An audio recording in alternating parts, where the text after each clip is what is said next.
దేశ సమస్యలు అవ్వచ్చు, రాష్ట్ర సమస్యలు అవ్వచ్చు, ఎక్కడున్నా కూడా పెద్ద దిక్కుగా నేనున్నాను అని చెప్పి వచ్చి మూవీ ఆర్టిస్ట్ అసోసియేషన్ మాజీ అధ్యక్షులు అలాగే ఎక్స్ఎంపీ శ్రీ నాగంటి మురళీమోహన్ గారు మాట్లాడారు. అందరికీ నమస్కారం అండి.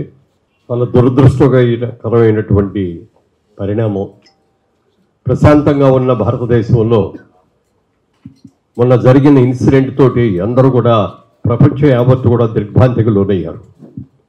ఇతర దేశాల్లో పర్యటనలో ఉన్నటువంటి మోడీ గారు కూడా ఇమ్మీడియట్గా వాటిని క్యాన్సిల్ చేసుకొని వెంటనే వారికి ఇక్కడికి వచ్చారు. వచ్చిన మనిషి కూడా ఏదో ఇంటికి వెళ్ళాకో, పార్లమెంట్కి వెళ్ళాకో, సెక్రటేరియట్కి వెళ్ళాకో చేయటం కాకుండా ఎయిర్పోర్ట్లోనే అందరినీ అక్కడికి వచ్చేయమని చెప్పి అక్కడే ఎమర్జెన్సీ మీటింగ్ పెట్టడం, దీని మీద తక్షణ చర్యలు తీసుకోవాలని నిర్ణయం తీసుకోవడం జరిగింది. ప్రపంచంలో చాలా దేశాల్లో ఇవాళ అభివృద్ధి చెందుదానికి కారణం ఏమిటి అంటే టూరిజం, అద్భుతమైన టూరిజం ఉంది కాబట్టి విపరీతమైన ఆదాయం వస్తుంది. మన భారతదేశంలో టూరిస్ట్ స్పాట్స్ చాలా ఉన్నాయి, అద్భుతమైన ఉన్నాయి. కానీ ఎందుకు రావట్లేదు మనకి అని ఆలోచిస్తే ఇక్కడ ఒకరికొకరికి పడకపోవడం, ఒక మతానికి ఇంకో మతానికి పడకపోవడం, ఇలాంటి అనేకటువంటి ఇన్సిడెంట్స్ మూలంగా మనం మన భవిష్యత్తును మనమే పాడు చేసుకున్నాం. కాశ్మీర్ గొడవలన్నీ అయిపోయినాయి, మళ్ళీ బీజేపీ గవర్నమెంట్ వచ్చింది అని అందరూ కూడా కామ్గా క్వైట్గా ఉన్న తర్వాత మొన్న జరిగిన ఇన్సిడెంట్ మాత్రం భయంకరమైన ఇన్సిడెంట్. అన్యం పుణ్యరిగిన వాళ్ళు ఏదో సమ్మర్ వచ్చింది, కాశ్మీర్ వెళ్దాం, అక్కడికి వెళ్ళి పిల్లల్ని పెద్దలు అందరు కలిసి వెళ్దాం, అక్కడ ప్రశాంతంగా గడుపుదాం అని చెప్పి వెళ్ళిన వాళ్ళందరూ కూడా ఘోరమైనటువంటి సాగుని ఎదురు చూడాల్సి వచ్చింది.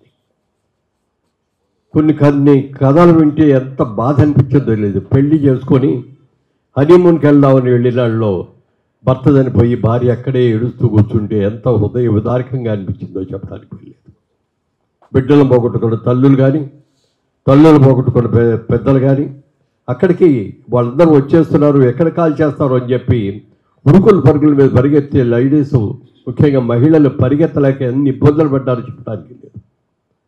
అక్కడ ఒక చోట ఒక భర్త భార్యకి తెప్పించి వెంటనే అక్కడ వాటర్ బాటిల్లో నీళ్లు ఉన్నాయి, మొహం కడిగేసుకో, బొట్టు చెరిపేసుకో, నువ్వు బొట్టు చెరుసుకోకపోతే నువ్వు హిందూ అని అనుకుంటా, నేను కాల్ చేస్తారు అని చెప్పి అంటే ఏ హిందూ స్త్రీ కూడా భర్త బతికుండగా, భర్త పక్క ఉండగా బొట్టు చెరిపేసుకోవటం అనేది ఎవరు చేయరు. కానీ ఆ రోజున పరిస్థితులు తప్పనిసరి పరిస్థితి. అందుకని ఆవిడ కూడా బొట్టు చెరిపేసుకొని ఉరుకులు పరుగులు పెట్టి ఎంత దూరం పరిగెత్తారో, ఎక్కడికి వెళ్ళారో. కొంతమంది మాత్రం బతుకు జీవుడు అనుకుంటూ బయటికి రాగలిగారు. అమాయకులు కొంతమంది, రాలేని వాళ్ళు కొంతమంది అక్కడ చనిపోయారు. కేవలం ఒక 5గురో 6గురో 8 మందో మనుషులు కలిపి ఇంత గొడవ చేశారు, ఇంతమందిని చంపేశారు అంటే దీని వెనక ఎంత వాళ్ళు హోంవర్క్ చేసి ఉంటారు. ఇలాంటివన్నీ చేయటం మూలంగా దేశంలో మనకి ఎన్ని ఇబ్బందులు వస్తున్నాయి. మన టెర్రరిజం మూలంగా టూరిజం అంతా కూడా ఇదైపోయింది. ఈ సంవత్సరం కాశ్మీర్ చాలా ఎక్కువ మంది వెళ్ళారు, వెళ్ళారు, వాళ్ళు వచ్చిన వాళ్ళు వచ్చారు. రాబోయే రోజుల్లో వెళ్ళటం కోసం హోటల్స్ బుక్ చేసుకున్నారు, అన్నీ బుక్ చేసుకున్నారు. వాళ్ళు కంప్లీట్గా స్టాండ్ స్టిల్ అయిపోయింది. అన్ని బుకింగ్లు క్యాన్సిల్ అయిపోయినాయి, ఫ్లైట్స్ క్యాన్సిల్ అయిపోయినాయి, హోటల్ బుకింగ్స్ క్యాన్సిల్ అయిపోయినాయి, ట్రాన్స్పోర్ట్ వెహికల్స్ అన్నీ కూడా వాటి బుకింగ్లు క్యాన్సిల్ అయిపోయింది. ప్రశాంత వాతావరణంలో ప్రశాంతంగా బ్రహ్మాండంగా ఉంది, చక్కగా ఉందనుకున్న కాశ్మీరు మళ్ళీ ఒక రణరంగంలాగా మారిపోయింది. అంటే కొంతమంది స్వార్థపరులు చేస్తున్నటువంటి కుట్రల మూలంగా కానీ, వాళ్ళు చేసే భయంకరమైన పనుల మూలంగా కానీ ఇవాళ ఎన్ని ఇబ్బందులు పడాల్సి వస్తుంది. ఈ టెర్రరిజం అని మాత్రం కరెక్ట్ చేయాలి. ఏదైనా ఎక్కడికి వెళ్ళినా సరే, ఎంతైనా సరే ఎవరు కూడా భయపడకూడదు. వాళ్ళ నిన్నే అనుకుంటా పేపర్లో చూశాను, అసదుద్దీన్ ఓవైసీ గారు కూడా, ఎంపీ గారు, ఆయన కూడా ఒక ముస్లిం అయ్యుడు కూడా దీన్ని ఖండించాడు. ఇది చాలా తప్పు, ఇలాంటి పని చేయకూడదు. ఇక్కడ కులం, మీ కులం ఏంటి, మా కులం ఏంటి, మీ మతం ఏంటి, మా మతం ఏంటి అనేది కాదు కావాల్సి. భారతదేశంలో ఉన్న మనందరూ కూడా సోదర సోదరిమణిలాగా ఉండాలి. ఏ మతాలు మా దగ్గర భేదాలు లేవు, మా దగ్గర కులాలు లేవు, మేమందరం కలిసిమెలిసి ఉంటాం, అందరూ కలిసి భారతదేశాన్ని అభివృద్ధి చేస్తామని అనుకోవాలి తప్ప ఇలా లేనిపోని అన్ని కూడా చెత్త పనులన్నీ చేస్తే ఎంత ఇది. ఇలాంటి పరిస్థితిని మేమందరం కూడా సినిమా పరిశ్రమ తరఫున అందరం కూడా ఖండిస్తున్నాం. సినిమా పరిశ్రమ అంటే వీళ్ళేనా అని అనుకోక్కర్లేదు. అందరూ రాగలిగిన వాళ్ళు వచ్చారు, అవుట్డోర్లో ఉన్న వాళ్ళు రాలేకపోయారు. ఏది ఏమైనా అందరి గుండెల్లో కూడా ఉన్నది ఇదే బాధ.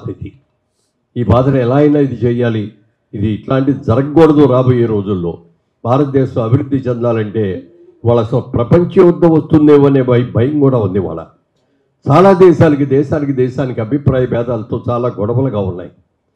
ఒక ప్రపంచ యుద్ధమే మళ్ళీ వచ్చింది అని అంటే నష్టపోయేది మనం ఎంత మన జనరేషన్ మొత్తం నష్టపోవాల్సి వస్తుంది. మన ఆస్తులన్నీ పాడైపోతాయి, మనం అందులో చచ్చిపోతాం. ఇలాంటివన్నీ కూడా జరగకూడదు, ప్రశాంతంగా ఉండాలని గాంధీ మహాత్ముడు చెప్పాడు. ఎప్పుడు కూడా మనకు కావాల్సింది టెర్రరిజం కాదు, మనందరూ కూడా ఏమంటారు దాన్ని, శాంతియుతంగా ఉండాలి మనం అని చెప్పిన గాంధీ మహాత్ముడి మాటలను కూడా మనం గుర్తుపెట్టుకొని తప్పనిసరిగా ఇలాంటి జరిగిన అవాంఛనీయమైన ఘటనల్ని పూర్తిగా ఖండించాలని, వారు చనిపోయిన వారి ఆత్మలకు శాంతి కలగాలని మనస్ఫూర్తిగా తెలుగు చలనచిత్ర పరిశ్రమ తరఫున కోరుకుంటున్నాం. ఈ రాబోయే రోజుల్లో ఇలాంటివి జరగకుండా ఉండాలంటే ప్రతి ఒక్కరు కూడా జాగ్రత్తగా ఉండాల్సిన అవసరం ఎంతైనా ఉంది. అవసరమైతే మా ప్రాణాలను త్యాగం చేయడానికన్నా మేము సిద్ధంగా ఉన్నాం. ఇలాంటివి జరగదేమో, వీటిని మనస్ఫూర్తిగా ఖండిస్తున్నామని ముక్తకంఠంతో మనందరూ కూడా చెప్పాల్సిన అవసరం ఎంతైనా ఉందని మీ అందరికీ కూడా తెలియజేస్తున్నాను. వారికి, ఆ కుటుంబ సభ్యులకి, చనిపోయిన వారికి మనస్ఫూర్తిగా తెలుగు చలనచిత్ర పరిశ్రమ అన్ని విభాగాల వాళ్ళందరికీ కలిసి వారికి మా సానుభూతిని ప్రకటిస్తున్నాం. వారి ఆత్మకు శాంతి కలగాలని కోరుకుంటాం. Thank you.